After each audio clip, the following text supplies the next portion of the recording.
sharing the stage with Bob Rais means that I only have a couple of minutes to get anything in. I want to thank all of you for coming.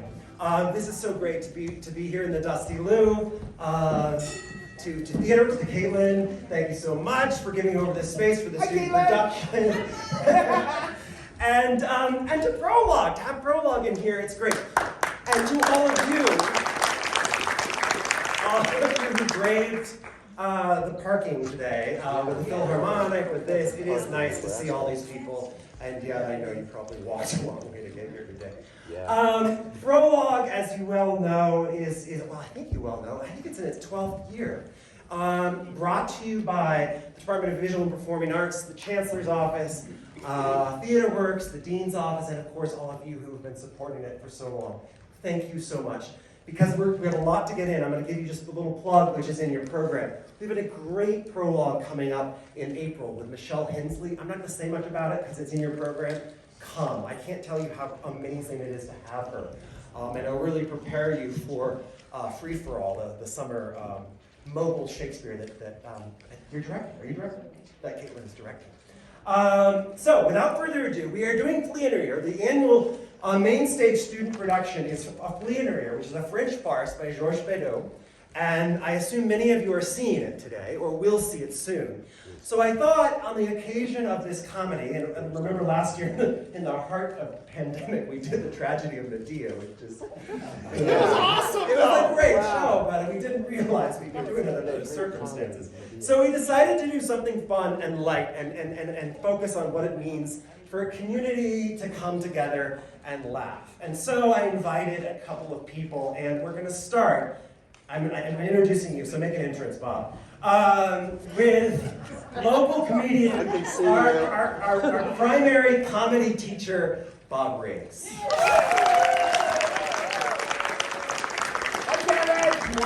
I don't know. No. Okay, I'm going to keep the mic for now, and then we start playing. So the question I have, and then we're going to dive in and do some stuff, I hope, is what's funny? You teach a class that is literally called What's Funny. I do. A semester's worth of work. Can you consolidate in about 5 minutes to talk to us about what is funny? Yes. Pain.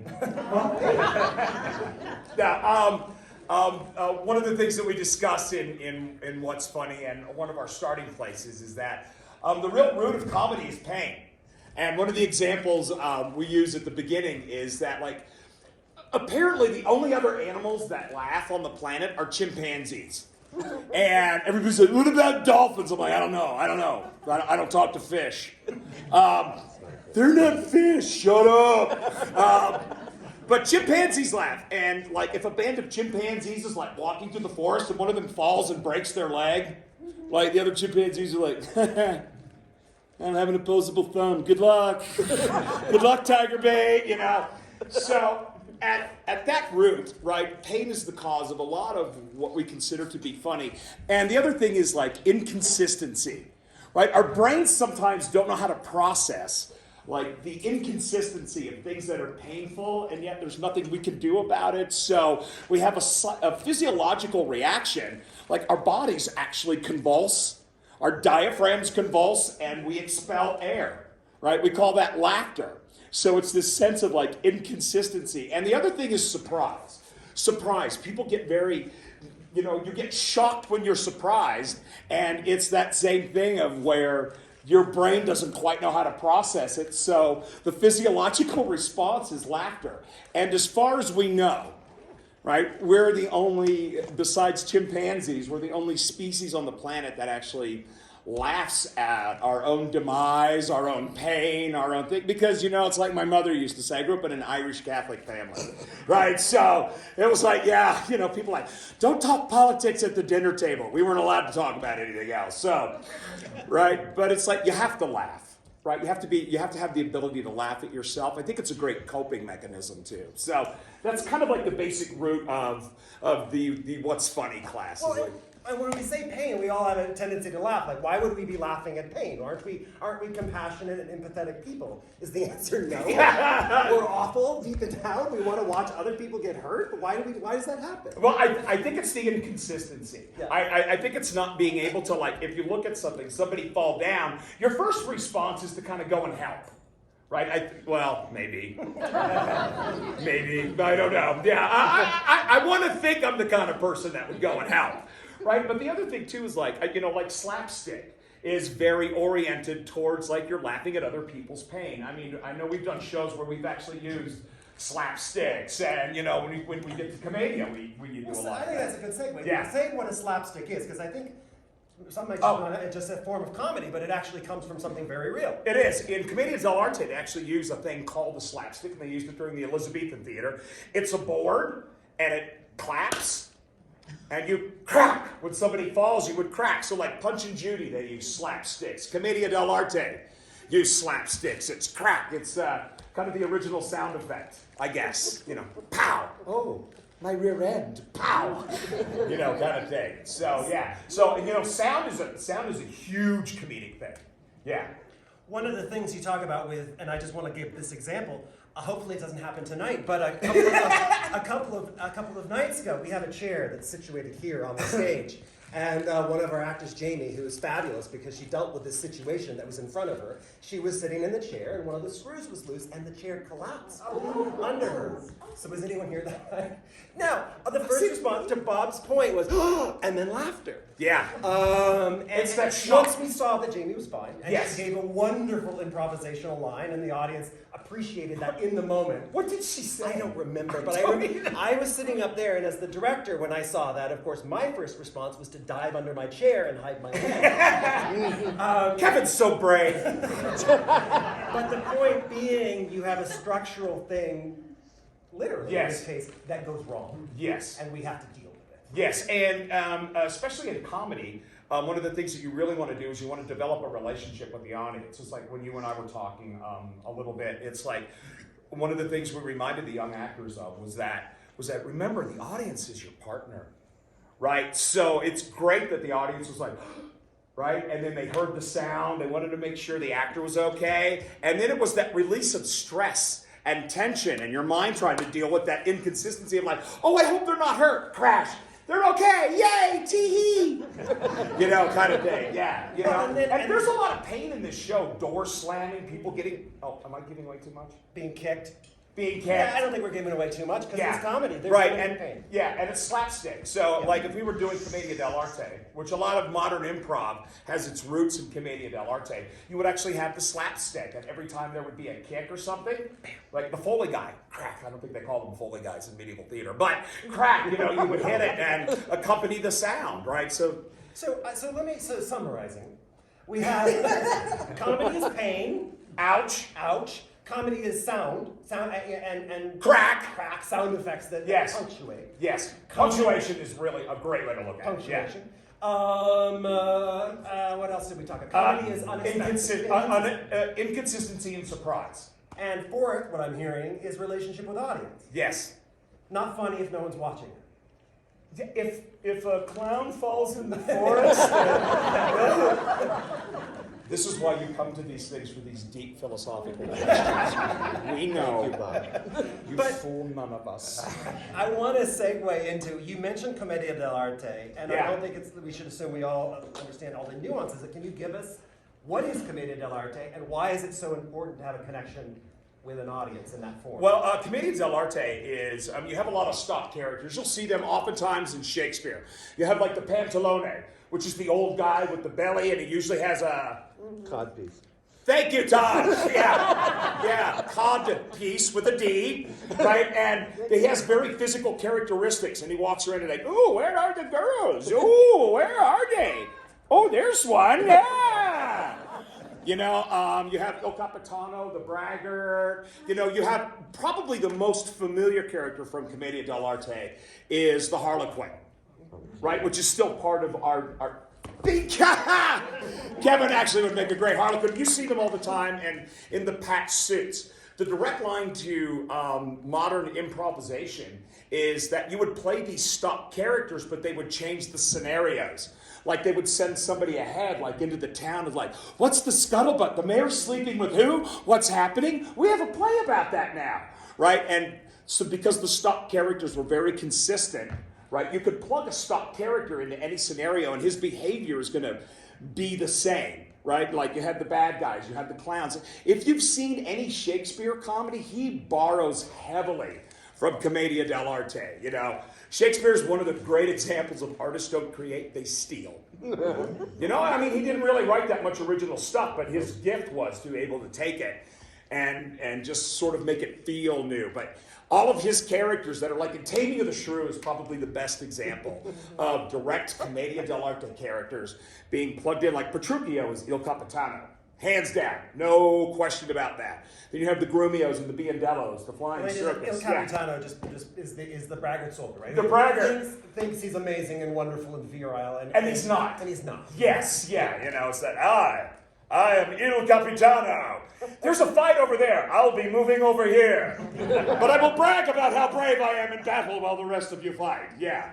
So that's the Il Capitano. And one of the things we actually see these characters, they have lived on. You see them in sitcoms all the time. One of the examples I use is Three's Company, right? Those of you who are old enough to remember Three's Company, right? That's pretty much straight up Commedia dell'arte, right? Running around, and it's farce too. Doors banging, and you have like, you know, you have the spurned wife, you have the dirty old man, you know, you have the young, they call them the amorate, the young lovers, except there's three of them. Weren't the 70s fun? You know, so, but really, if you watch any sitcom and you're aware of it, you can almost identify, like, character by character, the Commedia dell'arte. And the improvisational quality comes from like, oh, I wonder what's going on in town. Right. Let's do a play about how the mayor's sleeping with his cousin. You know, yeah. So following along, we had four, but what you've been talking about through all of this, which I want to segue into, is improvisation. Yes. The idea of making something up on the spot. The Yeah. example I gave you when Jamie had to deal with the chair Yeah. falling. One, we had pain. We had surprise. We had audience interaction. What was my fourth one? Jamie. We had Jamie. We had Jamie. She's and a then, badass. and we had improvisation because Yeah. you figured out how to deal with it, and Right. other actors on the stage Right. improvise their way out of it. Right, and when Jamie fell and and had to improv that line, the other actors that are in this ensemble were quick enough to pick up and take that offer that Jamie gave them, and they were able to move in and like kept the scene moving. And that's one of the main rules of improvisation is advance the scene, keep the scene moving, you know. And Jamie's had like 2 sections of improv. She's really good at improv. Yeah. So Jamie's backstage embarrassed that I brought this up, but Hi, Jamie! Jamie, you're wonderful. But there's been ultimately, I mean, in any play, Yeah. things happen. Oh, it does. And so that's where the comment. So could you talk a little bit about improv, and maybe we could show a little bit about examples of it? Is that possible in a few minutes to do? Yes, that? it is. So, We'll do super fast improv. let's talk about improv. It's when Well- you teach comedy class, this is the fundamental class that you teach. Yes, yeah. Really, the basic idea behind improv is you always say yes, right? You never want to say no. Somebody says, "Here, have a cup of coffee." I don't want that. Boom, scene's dead. Scene is dead. No, I don't want that. In the improv world, we call that a block, right? Which means I'll be fighting you in the parking lot later. No, yeah. Thanks. Second rule is always make your partner look good, right? So that it really is an ensemble team effort, right? Comedy. And most theater, I think, is a real, says Bob, the ex-baseball player. Yeah. Remember, there's no I in team, but there's like 4 in improvisation. Yeah, go home and Google stuff. Right, so the second rule is always make your partner look good, right? Third rule I already mentioned is advance, right? Do something to advance the scene, right? So if your partner offers you something, just go ahead and take it and advance the scene. Fourth rule, really a major rule, which Kevin and I have already talked about, is remember that the audience is your partner, right? So if they don't think something's funny, too bad. We're still going to keep going, right? You know, one of the things that I really like about comedy is it's like immediate reinforcement, right? We've done plenty of like dramatic plays and things like that through our careers and whatnot. And I've done Hamlet several times. I've always played like the Player King and the Grave Diggers. It just seems to suit me. I don't know why. But oftentimes a Hamlet will come back after a monologue and be like, they were riveted. They couldn't even breathe. I'm thinking they were bored. Right? Yeah. They were so riveted they couldn't breathe. My soliloquies were on point. I'm like, how do you know that? If you're playing the Gravedigger or the Player King and you come out and you're like, yada! Yeah, right. Well, here's the thought that goes through your mind as a comedic actor. I have a long 2.5 hours ahead of me. Right? Because nobody laughs at that first thing. You're like, ah. So, but then you can go back to sort of the basic rules of improv and just like surrender to the scene and just make sure that you're focused on what you're doing. Right? Even though the audience is your partner, you don't want to like, oh, don't worry about the play. How am I? Am I okay? Do you like me? You know, you don't want to get too far into that. And that's the danger of improv is you're always walking on a tightrope. You know, where you don't want to come out of the scene necessarily. And we talked a little bit about this with the actors that are in this play too. You know, you've got to listen to the audience. There's very unique and very specific ways that you deal with laughter. Like one of the old tricks is like if the audience laughs at something, you count to 3, you wait for their peak to die. You wait for, you know, it has a peak and it starts to die down. You count to 3 when you get to the peak, and then you repeat the line where they started to laugh. Because you don't want your audience to miss anything. You don't want them to feel like, oh, we've got to be quiet, otherwise we won't be able to hear the play. When as an actor out here doing comedy, what you really want is people to laugh and engage and be part of the show with you. Oh, hi, there are people over here, hi! You do need to, yes. The obvious joke, go for something else. And the obvious joke may not serve the scene either. I didn't let me eat. Oh, you're fine, young lady. I'm so sorry to disturb you. They told me that I was late. I want to learn something about the comedies. Oh, I can keep going. good. Okay, all right, yeah. Ignore me, I'm not here. Perfect. I'm just watching. Watching, taking, absorbing. Go ahead. Absorption. You're like a sponge. I like a sponge. Yeah, I like a sponge too. Okay, oh, sorry. Right, so to Kevin's point. That's what you missed. What did I miss? Penis. A lot. I didn't know that kind of show. Yeah. You should have. Yeah. Oh, so Did I miss anything? No, I want to catch up. I want to learn. I'm all about learning. You know, grow like a person. Do you know? Huh? Do you know this woman? No, but I wanna. No, don't talk like that to me. I'm married. Oh, yeah. Me too. And Then we reach the but not right now. What's your name? Babette. Oh, I like that. It's a nice name. It is a nice name. Oh, Jose? That chair looks so much more comfortable. And the lighting is better. Now that I get older, I need better lighting. I see your son. Oh my God, so many people. But they're not so nice because I asked you 2 times. What did I miss? You say nothing. Your name's Babette. Babette. Welcome to. Thank you very much. A little late, but we This started. is my country. We never start on time. That's rude.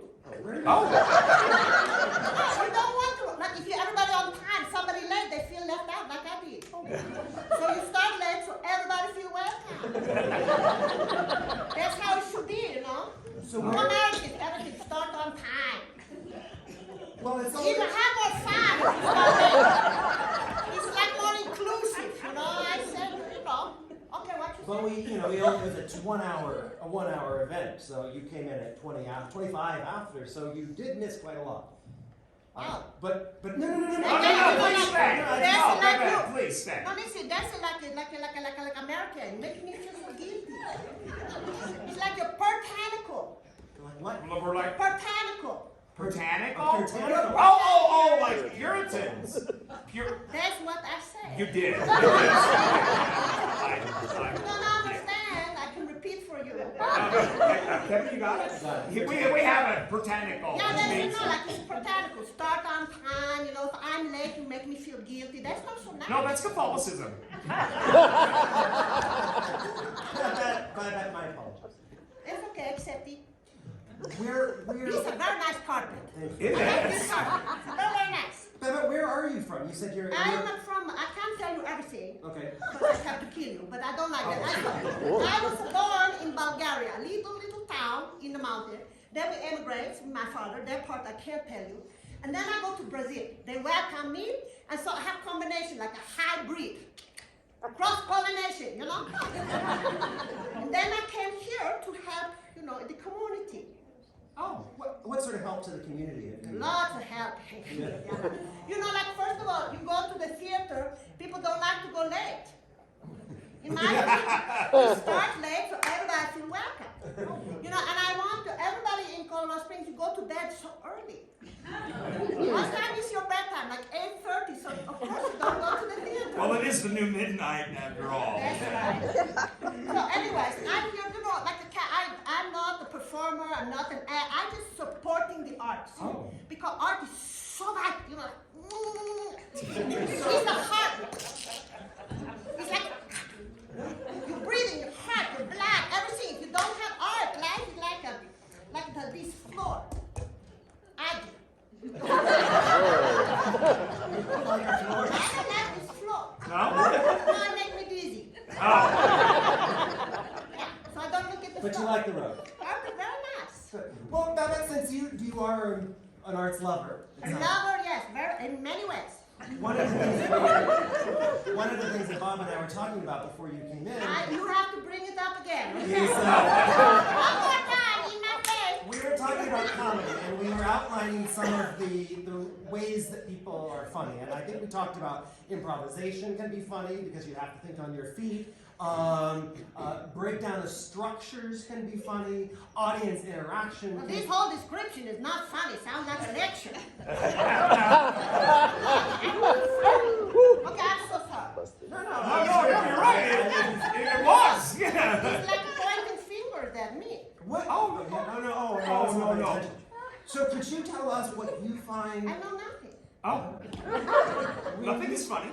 when you go to the theater?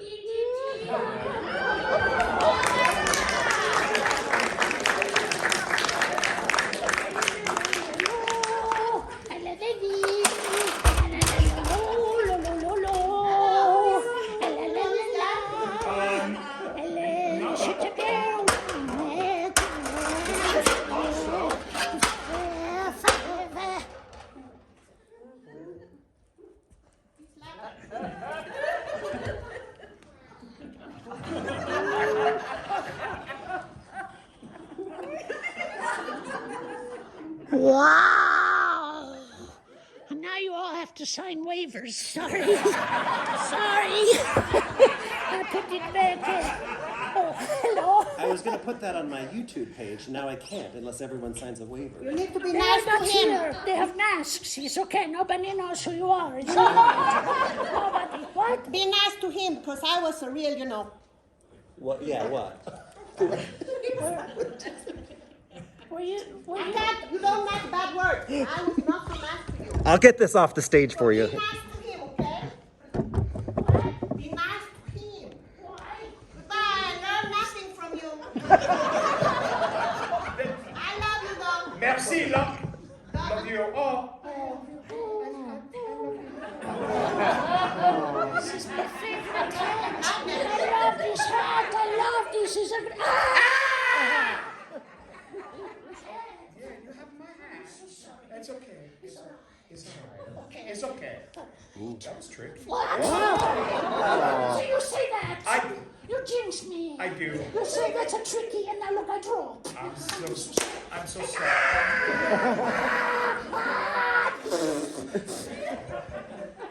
Which hat? This hat? No, No, that hat. Oh, yeah. Whose hat? You're spooky. Excuse me, sir. Please, Mr. Him. Could you please pick up my hat and throw it to me? Thank you, sir. It's all right. You're from Michigan. You're brave. You're just like a frisbee. Like a frisbee, you just... See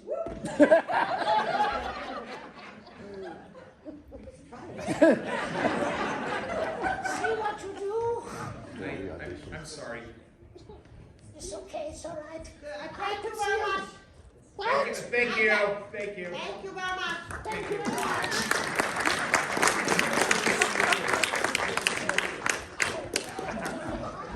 Thank you. I'm going to sit down here. Maybe I learn something. Ignore me. Good luck. Pay no attention at all. First, I am so sorry I'm here. This is... And this is... back. Front. Yeah! First, a question. How many of you feel your diagram is expanding and you are releasing air? You are doing that? Okay. Oh man, I think we're onto something. It's okay. It's all right. I am not here for the show. Oh. Oh. Oh. Why are you here? That is not the line. But because you ask why am I here, I am here for lunch. Oh! And today for lunch. A saucy. Today for lunch, a saucy. You did not bring a saucy? You didn't bring lunch? What kind of crowd is this? It's okay. I will share. I have one for you. I have one for you. Where am I? Ah, is a one for you? Is a one for me? Nice! Is another for me. Thank you very much. Thank you. Nice! I'm sorry, it's a no, please no. But I cannot really saucy. No, it is too many saucy. I am sorry, no more. No more saucy. I am sorry. Ah! No, it is wrong. No more, please. No more saucy. No. Okay. How many have you cut on? I was just using two. This one here.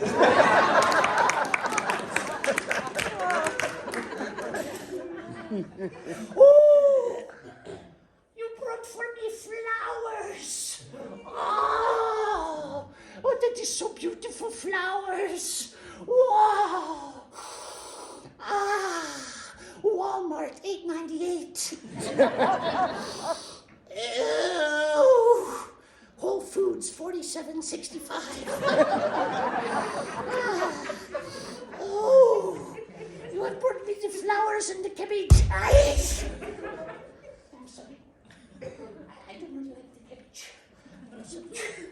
I have here for you cabbage. No, I'm sorry. I have here.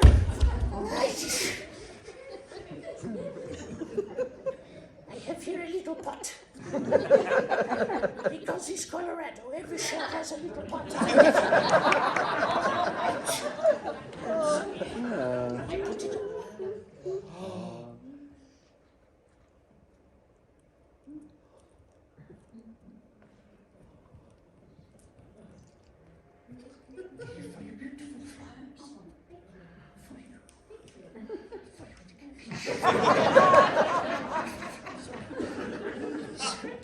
Cabbage. I know you love cabbage, but I'm sorry. I cannot eat the cabbage. I cannot do it. I was not even there. He did it. I will fix them for me. I'm sorry.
In jail for interrupting the prologue and making a noise.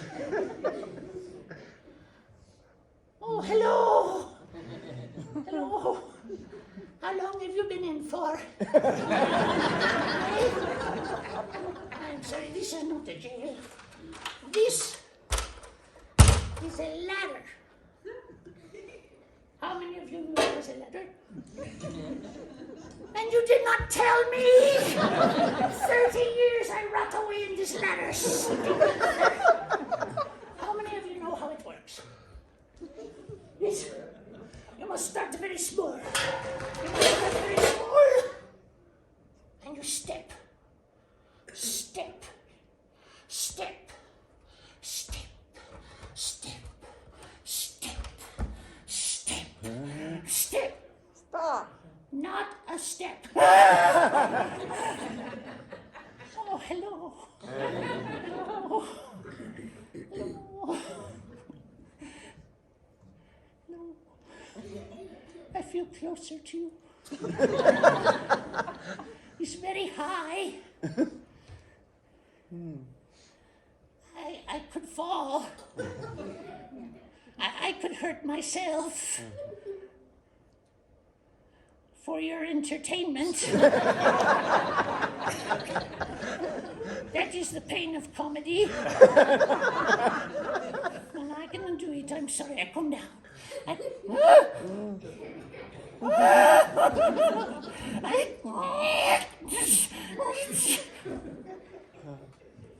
Somebody has moved the steps. It's okay if we prologue here like this. It's fine. You can stay The there. prologue is 2 hours long. I will be here. Now, excuse me. Can you put your hands like this?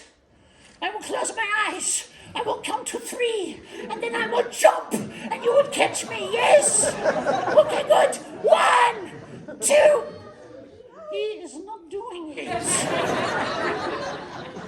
That's 3. I will count to 3. I will close my eyes, and you will catch me. 1, 2. You have to do it like you mean it. Otherwise, it does not work. This is so hard. You have to extend. Extend. Extend. 1, 2. This is no time to go to the bathroom. No, you have to do like that. Okay, thank you very much. 1, 2, 3.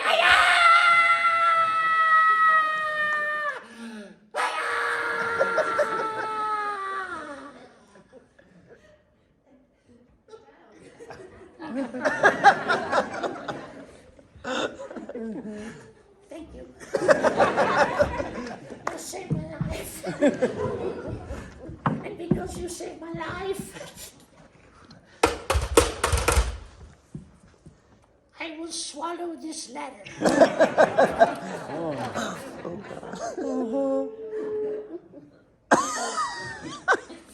How many would like to see me swallow this ladder?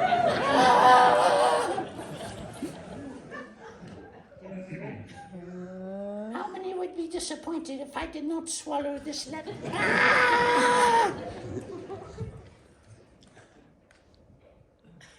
Disappointment is something we must learn to live with as children. Learn to live with as children. It makes us better Republicans.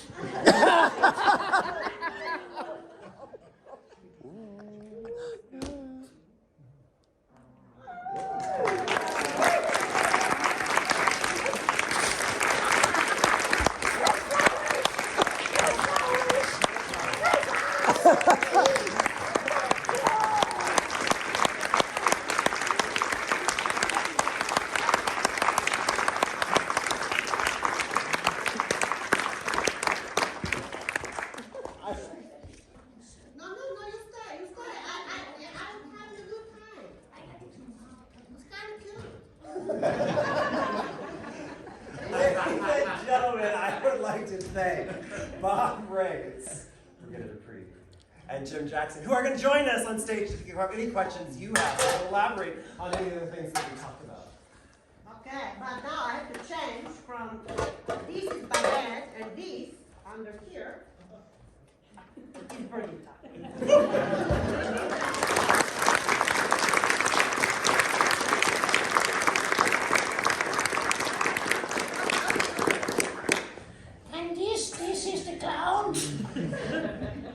And under here is Jim. So,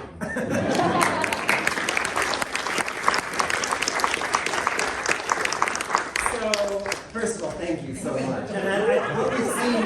We're so mean to you. No, well, we saw improv. I mean, obviously we didn't. Could you? I wonder if we could elaborate a little bit on what Bob and I we started talking about and experimenting with, which is improv, and what you and Jim do is, I don't know, we call it clown. What is clown? How much is improv involved in clown? Can we start there, and then we'll take questions from there.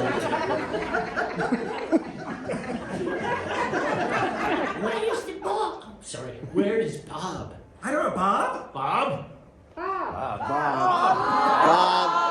Where's Bob? Where's Bob? He raised Bob down. is coming. I'm sure He's at a bar. He's watching baseball. Could you talk about clown and improv and perhaps how they intersect?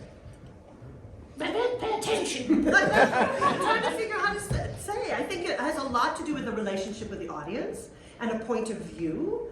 I think the clown or the comedian reveals our foibles, reveals our weaknesses as people, and we laugh about them. And in tragedy, they reveal our weaknesses, and we are scared. Yeah. Right? There's Bob. Bob, we've been missing you. I'm so sorry. Come quick I was here. moving. No. No, I was. Hi, Jim. Hey, Bob. How are you? It's going to be hard for us to get the word in edgewise. We're gonna. But it is a point of view. It's a relationship. It is, We talked it's a about point this. of view. A point of view around the subject matter, and we can laugh at ourselves. In tragedy, we weep about our weaknesses. And then also this relationship, it's so alive. I mean, live theater, absolutely alive as well. But in comedy, there's who knows what's going to happen. The improv, this audience will never be this together again like this in this moment. And this, what happened today, only happened because we were here together. Well, and when you say that, nobody knows what's going to happen. And I think this gets back to what Bob was talking about with structure. Embedded in comedy is risk. This could go horribly wrong. And it often does. The ladder could actually fall on you. Yeah, or I could break the chandelier. Yeah, I was How many thought about the chandelier? That's the risk. That's why we play like that. But I'm glad it didn't break. You But paid for it. backstage, I'm going through my head thinking all of the things that can go wrong. You know? Like the guy will throw the hat and it'll land on my head. Break the chandelier. There's so many things that can go wrong, and that means it'll probably be an okay show. Well, yeah, elaborate on that. It's okay. So you're saying it's okay for things to go wrong? Oh yeah, and that's for the clown, and obviously not for an actor in a traditional play. You rehearse and you have a director and you have tons of help, and that makes sure that things don't go wrong, so you can do the play. Right. But for the clown, the clown revels in the accident, and a good clown can capitalize on the accident. So, if you see a clown come out and they have a trunk full of stuff and they never touch it because people are laughing at just things the clown is playing with, that's probably a sign of a good clown. Mm-hmm. Could you talk, either one of you, Birgitta, Jim, about sort of your history in clown and how you came to, I guess Birgitta, I'm particularly curious about this character that you've developed, and she's from Bulgaria. How did this come about? I was the MC hosting a variety show called 10 Minutes Max, where different artists would come. And Jim and I were hosting, and I wanted to create a character. And I thought it would be sort of this saucy French woman, and I went to go look for a wig. And they didn't have the right wig. They had a red curly wig. Mm-hmm. And I put it on, and this whole character emerged. And I've been here for about 20 years. And it is so much fun, because I don't feel responsible. I was very mean to you on stage.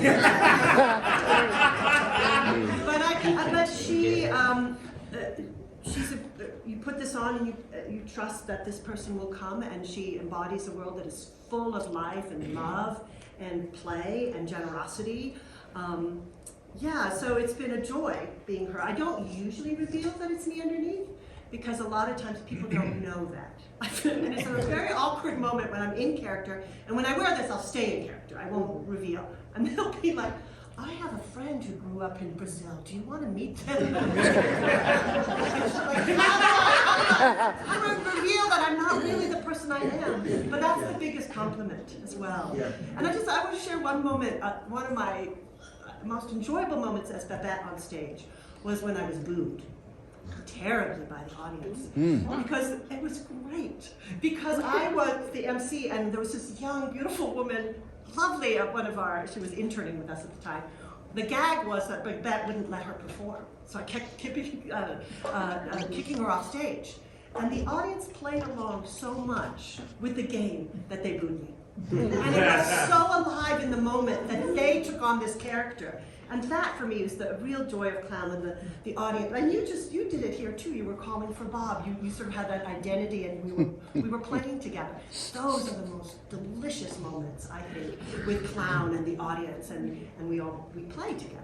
And the kicker on that was that the finish of the show was the young lady she'd been kicking off stage mercilessly for the whole show came back dressed exactly as her. The wig and everything, and the accent, and she did her just to a T. And the audience went crazy. It was probably in 20 years of theater, it was the longest sustained laugh that we had in the theater. It was amazing. Yeah.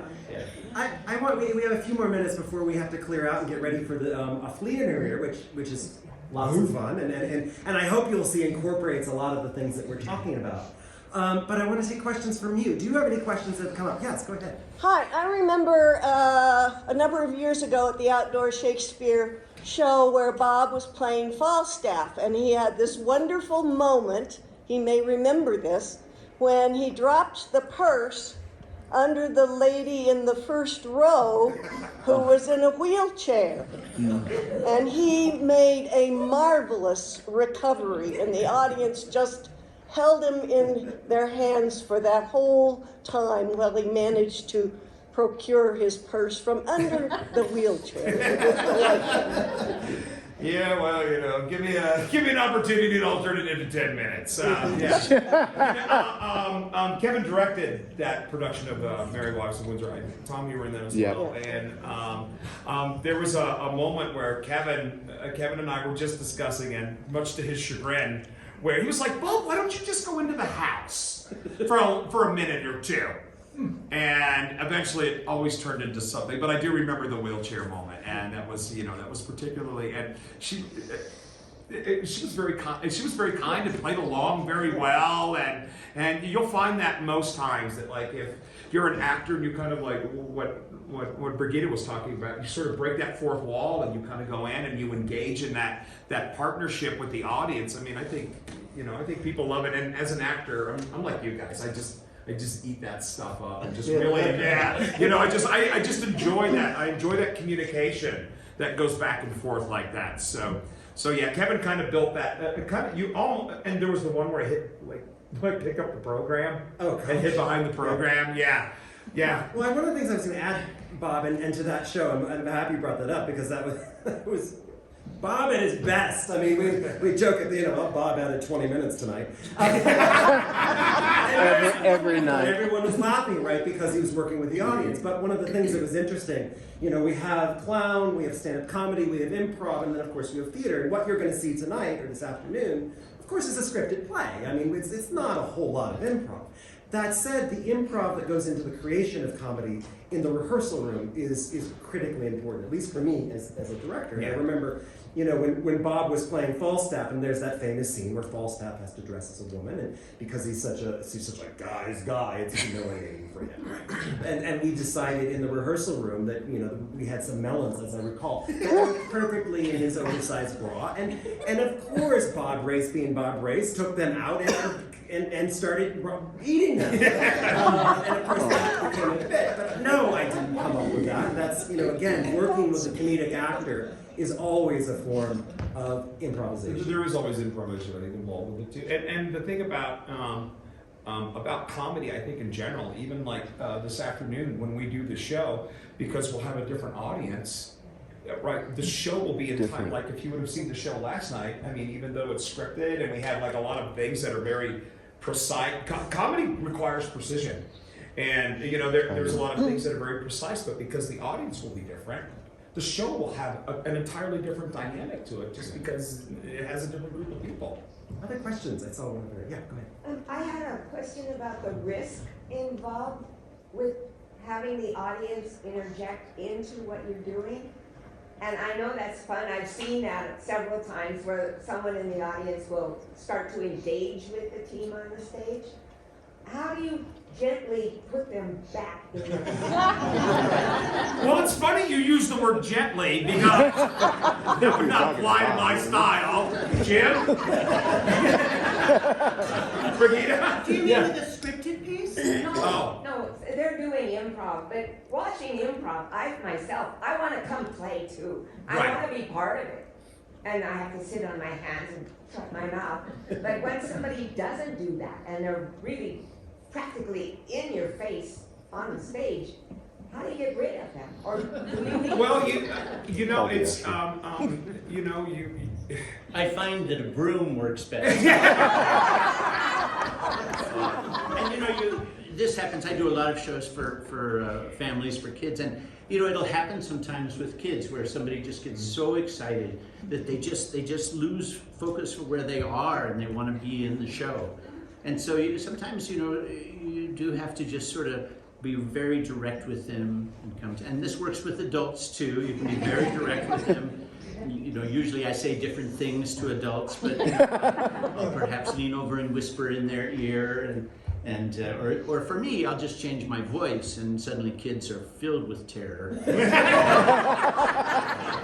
and Jim's children are well behaved. I think you want to find a generous way to acknowledge their enthusiasm and then find the right place for that to fit in.